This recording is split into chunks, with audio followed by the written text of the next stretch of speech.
Jangan lupa like, komen, dan share YouTube TVRI Bengkulu dan nyalakan loncengnya ya.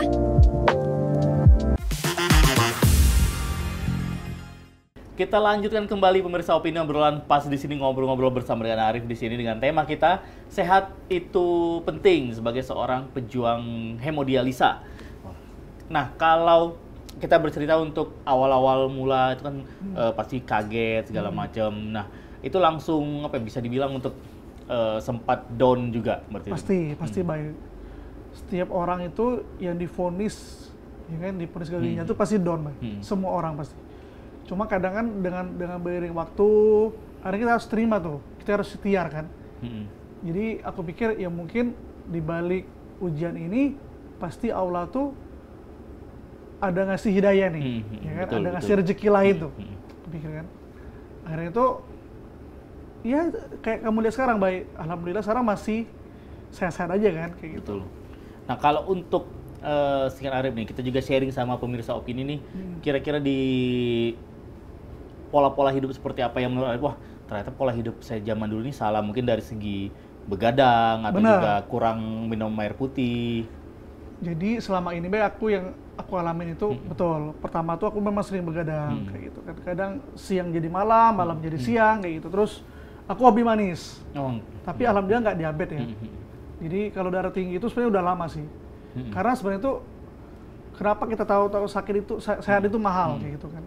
Jadi aku tuh pertama tuh kena gejala itu darah tinggi itu 2016 atau 15 aku lupa kayak gitu.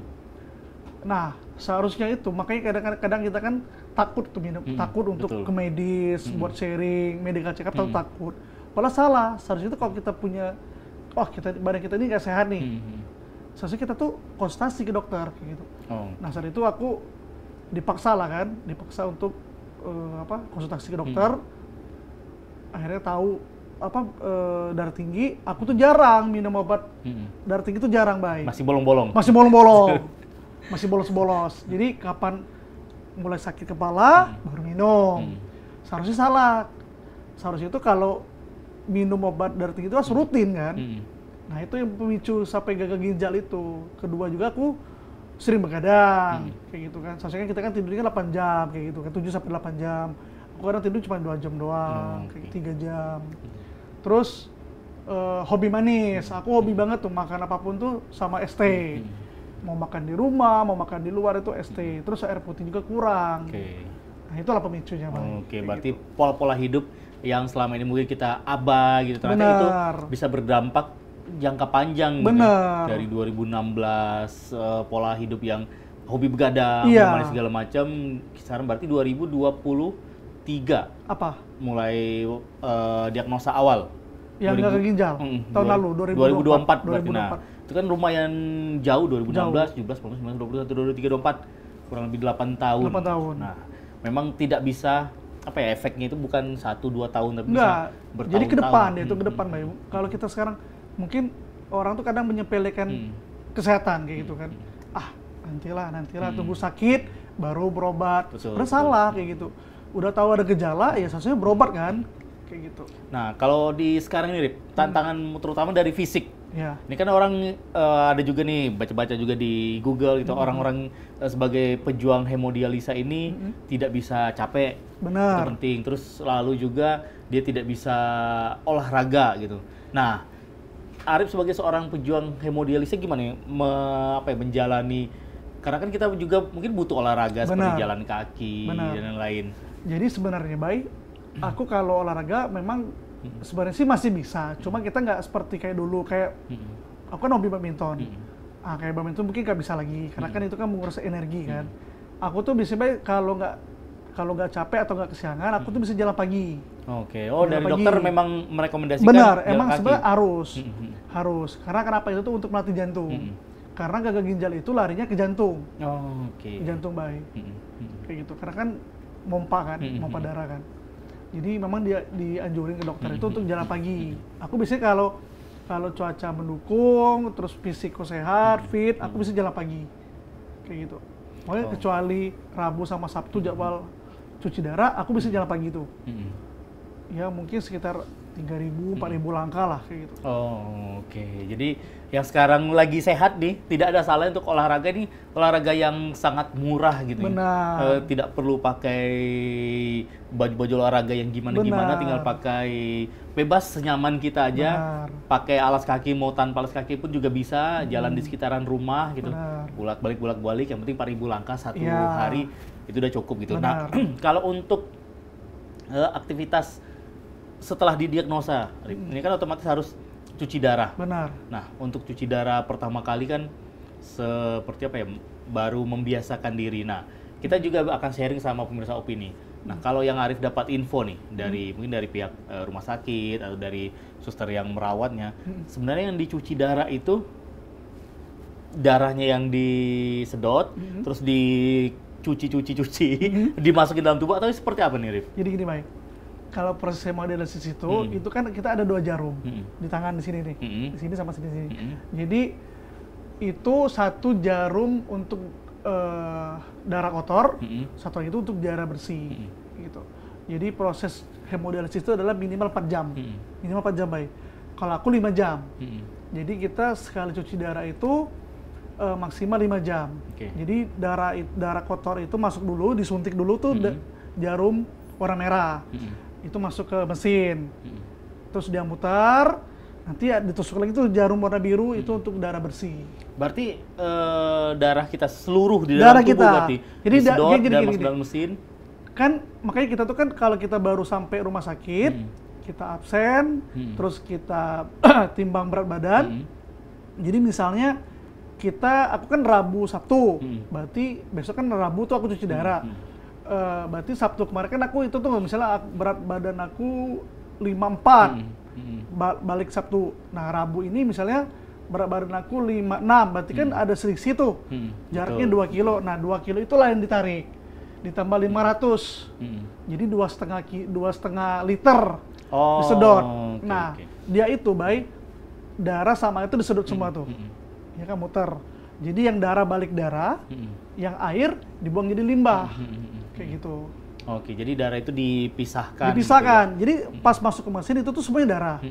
Jadi nanti si mesin ini nih, kecanggihan mesin ini, nanti dia bakal selected antara darah, yang darah kotor dibersihin, yang cairan nanti buang jadi limbah, yang darah bersih masuk lagi ke tubuh kita. Oke, sama cairan yang dibutuhkan. gitu. Benar. Nah nanti Oke. pas kita selesai hemodialisis, kita timbang lagi tuh. Berarti misalnya kan kita makan 54, kan ada namanya berat kering. Kalau aku biasanya dapat berat kering itu tuh di 53, 54 gitu. Itu biasanya tuh nggak bengkak, terus badan aku ringan kayak gitu, nggak sesak napas. Nah kalau kita dapat di 54 lagi, artinya kita tuh bersih, bersih dari limbah kayak gitu kan, kayak gitu. Oh, oke. Jadi Makanya gitu proses yang namanya cuci darah itu seperti itu prosesnya. Seperti itu kurang lebih kayak gitu. Jadi makanya kita tuh harus catat, ada bukunya tuh di rumah sakit. Jadi kita memang harus catat berapa berat kita masuk, berapa berat kita balik kayak gitu. Selisihnya itulah yang dibuang cairannya. Oh, oke. Bukan berarti darah yang kita dikeluarkan terus masukin darah baru dari pendonor. Enggak.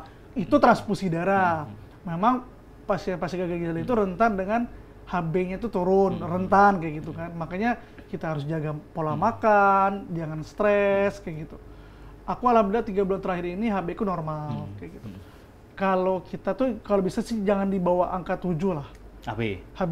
Kalau oke. bisa tuh di angka 8 ke atas. Oke, nah kalau dari segi pola makan, Rip, nah apakah ini kan otomatis dari dokter juga akan banyak pantangan nih. Iya, sebenarnya Nggak boleh banyak ini, nggak pantangan. boleh ini, nggak boleh ini. Nah, Benar. kalau untuk pejuang hemodialisa ini apa yang paling utama harus dihindarkan? Kalau aku sih, kalau makanan-makanan itu tuh sebenarnya banyak sih, kayak santan nggak boleh, instan itu nggak bisa lagi. Terus kayak minuman yang bersoda, yang kemasan itu nggak bisa lagi. Kalau makan juga kita tuh sebenarnya kan kayak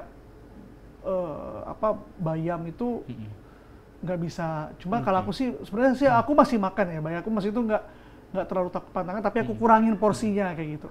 Cuma kalau air kelapa, belimbing, aku itu memang nggak sentuh. Oh, oke. Itu yang paling sangat dipantangi berarti Benar. dari belimbing sama air kelapa muda. Benar. Terus kayak kates itu tuh kalau kita mau makannya itu harus kita rendam dulu nih sama air. Oke. kayak setengah jam gitu, karena kan kaliumnya tinggi. Jadi kalau kita mau pengen makan buah tuh kayak ke atas itu kita kupas, terus kita rendam dulu sama air sekitar setengah jam lah kurang lebih, baru kita makan. Oh, kayak gitu. Jadi nggak semua buah pasien gagal ginjal itu makan, nggak bisa.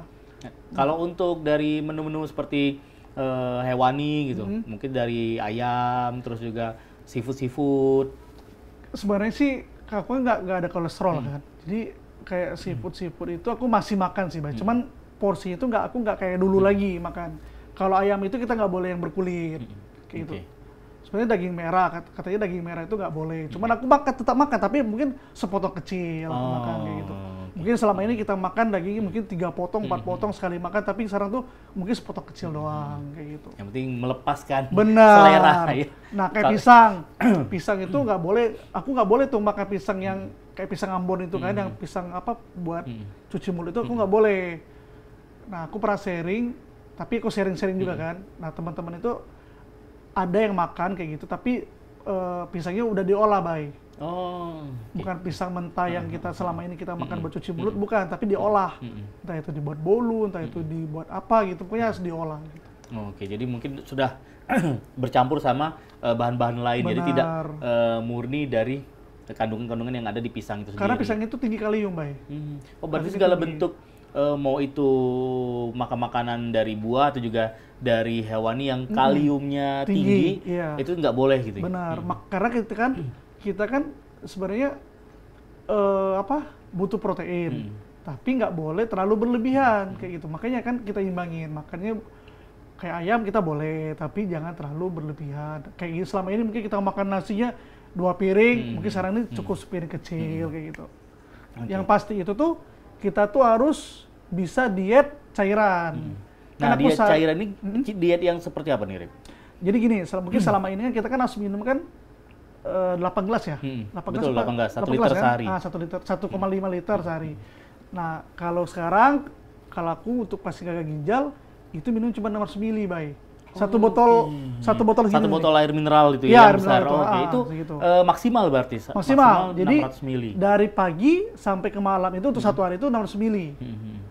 Pokoknya itu gimana? Pokoknya itu kalau kita pengen biar nggak sesak napas, maksudnya biar normal kondisi badan kita tuh kita harus diet cairan.